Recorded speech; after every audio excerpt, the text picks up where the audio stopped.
Let's learn 10 plus daily useful English sentences with do and does. What do you want for breakfast? Where does this road leads to? Do you think it will rain today? Does this dress look good on me? Do you know where the nearest gas station is? What time does the movie start?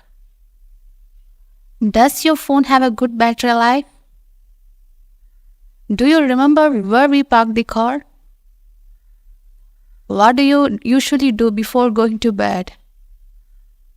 Do you know how to fix a leaky faucet?